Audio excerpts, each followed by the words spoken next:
looks like a crested crow or something, but I don't even know if they have those. They said But a long time ago, it moved like a hey. bird. Minor birds, kind of like this. Ah. I think I want to go back in there.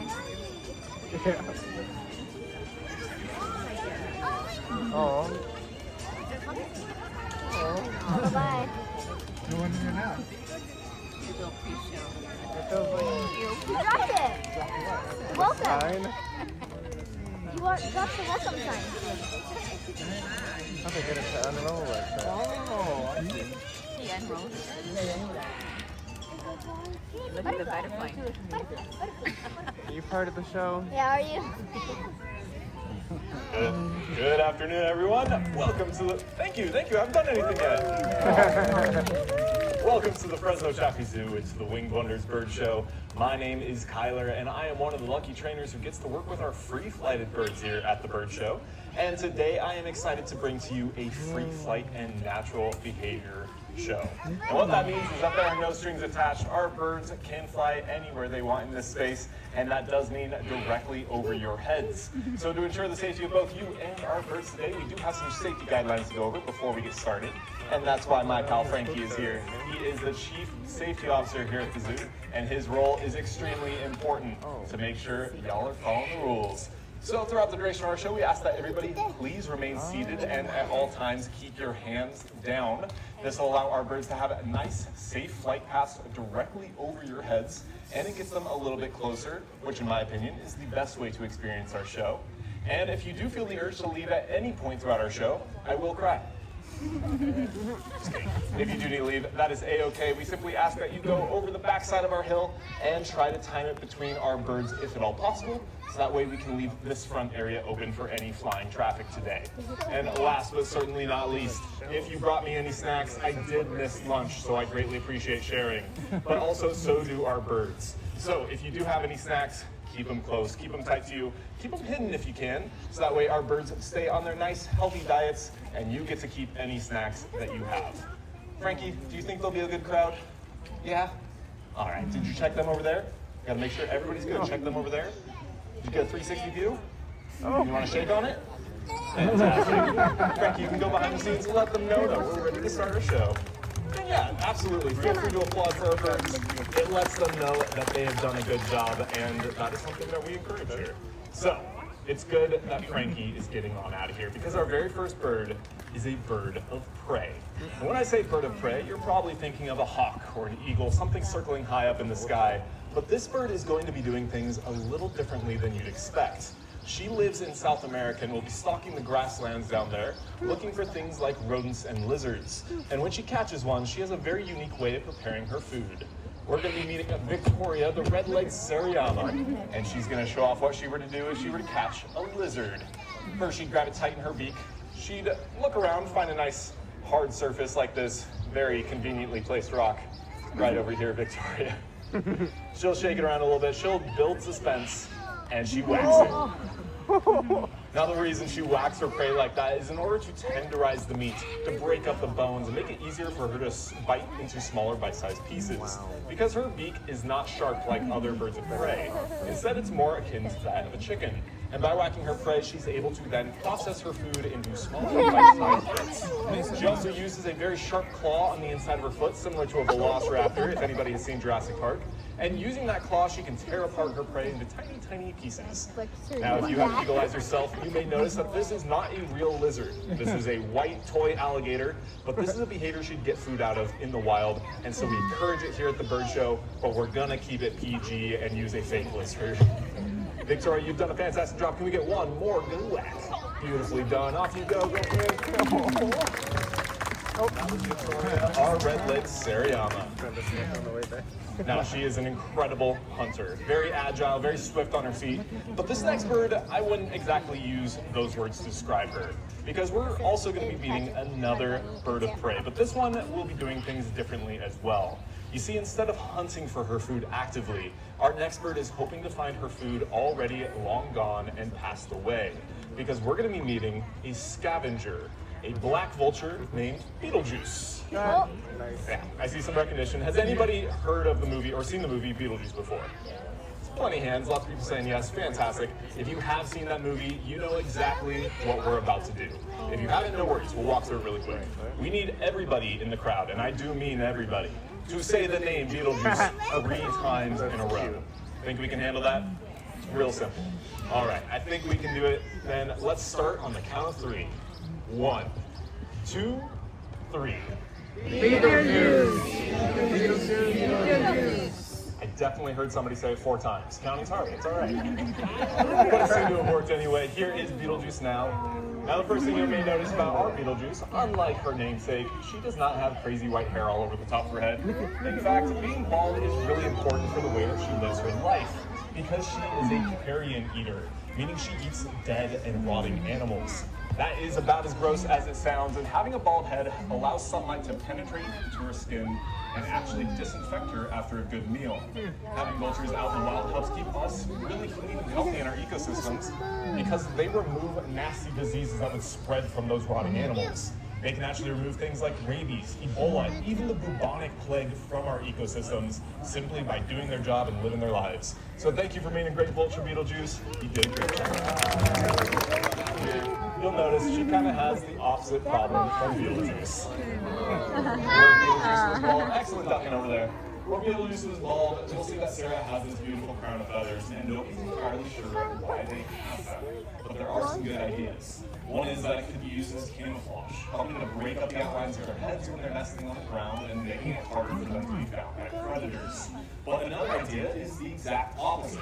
It could be used as a form of identification, helping these birds to spot each other from long distances away, very similar to how my uniform helps you to spot me from a long distance away as a member of the staff here. That's important because this is a social species which can be found in flocks of sometimes over 100 individuals. Living in a family that large, communication is extremely important, and these birds communicate in a whole host of different ways. They like to vocalize, like you probably expect, with honks and purrs and whoops, but they also like to dance. Sarah, every single morning when she sees me, starts bobbing her head up and down, jumping from foot to foot, rousling her feathers just like you saw there, and showing off her beautiful wings. Can we see them real quick? Can you get a big jump? There she is. And in doing so, they're communicating that they are excited, but they also communicate in a way that we ourselves communicate. If you look closely at Sarah's face, you'll see that she has these bright white cheeks. She can blush just like you and I can. However, she doesn't blush when she gets embarrassed. Instead, she blushes when she is feeling a sense of heightened emotion, and that could be good or bad. Maybe she found a nice juicy worm underneath the log. That blush is going to let everybody know that she's excited. But maybe something is rustling off in the bushes that could be a potential predator. She's going to turn deep, dark red in the face, and that's going to let everybody know that something is stressing her out. And that's actually really useful for us here at the Bird Show because she literally tells us right on her face how she's feeling before one of our shows. If we notice that she is deep, dark, and red in the face, something is stressing her out and we're not going to make her do the show. But as you can see, she has bright white cheeks, meaning she is cool, calm, and collected, having done this bird show for well over 26 years. Plenty of time to master her runway walk.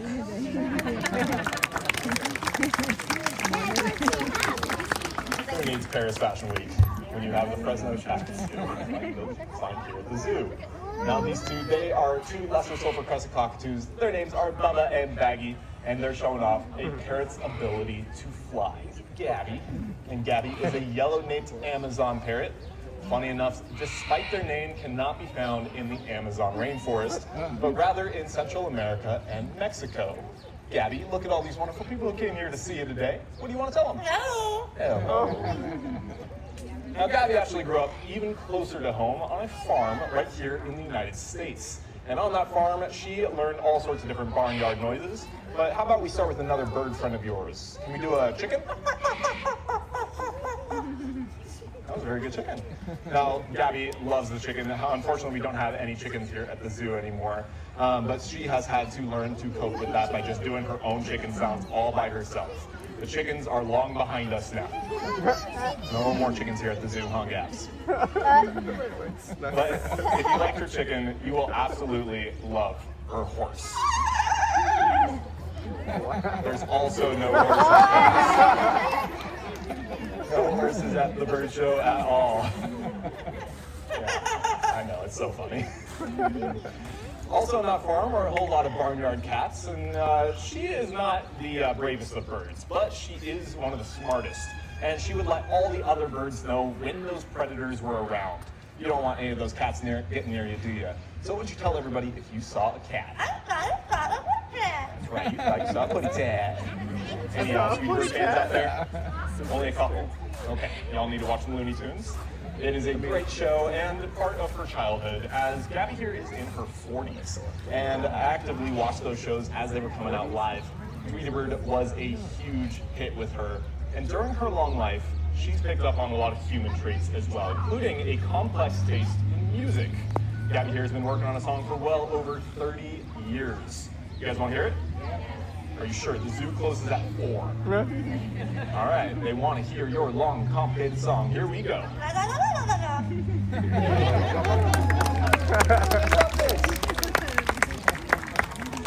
Okay, I may have stretched the truth a little bit. Short, sweet, just like her. But she is a very talented bird nonetheless, and a bird that I love having here at the Bird Show to share with you all. But I hope you're not watching our show and thinking to yourself, I would love to have a parrot. How about we stop at a pet store on the way home and pick one up? Because unfortunately, these birds are not the best pet for most people. These are wild animals after all, and they come with wild behaviors. You are never guaranteed to get a laughing, singing, talking parrot, but you are 100% guaranteed to get one that screams all day long. And those screams are extremely loud. Some birds can be heard over a mile away, and within the 4 walls of your house, it's ear-splitting.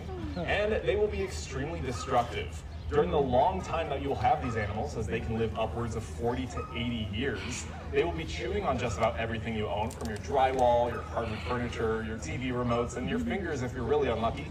They will be pooping about once every 15 minutes and causing just general bedlam and chaos.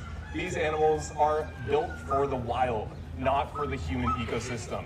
That scream helps them to keep in contact with each other when it's too far away for them to see each other through the dense rainforest canopy. By chewing on things, they're able to break open seeds and nuts to get to their food sources, as well as nest cavities for them to live in inside of trees. And pooping once every 15 minutes is actually pretty great for the rainforest floor, as it's an excellent fertilizer and it helps with seed dispersal. That was Victoria, she's being very loud right now. Now, these birds are an integral part of the rainforest ecosystem, but not an integral part of the human ecosystem, so please keep all of that in mind before you do decide to get a parrot of your own. And I do see a lot of parents out in the audience, so I will tell you one more little fact. These birds have the intelligence of a part of our show that we call the dollar bill routine. Now, if anybody has seen our show years and years ago, you'll remember this with a small little white bird, but Gizmo is learning how to do it now. She's going to fly out to our gentleman right out here, and she's going to grab that dollar bill from him. You want to go out and get that dollar bill, Gizmo? What are you looking at? What's up there? All right, go ahead, go out. Where are we going? Like I said, she's a very young bird, and because of that, she is still learning a whole lot of manners and learning to be in our show. So all this is good for building resiliency and training with her.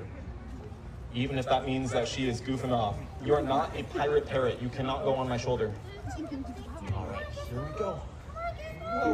Okay. Now reset. Get your toes all the way on my hand. Thank you. Now fly out there. You're so talented. I know you can do this. They believe in you, Gizmo. The crowd is waiting on the edges of their seats. $5 We're gonna bill. take a step forward. Gizmo, you can do this. I've seen you do it a million times. No, Whoa. My arm is not a no, slide. no, વધારે જોઈતા હશે. Yeah, absolutely. So we're gonna try something a little different. Gizmo, what are you staring at? Are you staring directly into the sun? Don't do it, folks. It's a bad idea. All right, Gizmo. Where are we going? Gonna come all the way to my hand. Seriously, I don't know. Gizmo. She is broken right now. We have a certified space cadet, folks. You can do this. Go, go. I think that is a hard no. Slipping? What's happening? You are graceful as a baby seal today. All right, Gizmo's gonna head on home. Thank you so much for participating in the Thank you all for being patient. He'll be standing on a box on the side of our stage. And 100% of that donation goes directly into protecting animals across the globe through a conservation fund here at the zoo. So if you want to have a fun up-close encounter with one of our smartest birds, you can come and check him out, and he will be your man to help out with that. If you don't want to donate, that is a-okay. Feel free to come on down, take some photos with our birds, or ask any questions you may have, as obviously I love talking about my animals. But from all of us here at the Winged Wonders Bird Show, thank you so much for joining us, and we hope you have a great rest of your day here at the Fresno Chaffee Zoo. Goodbye, everybody.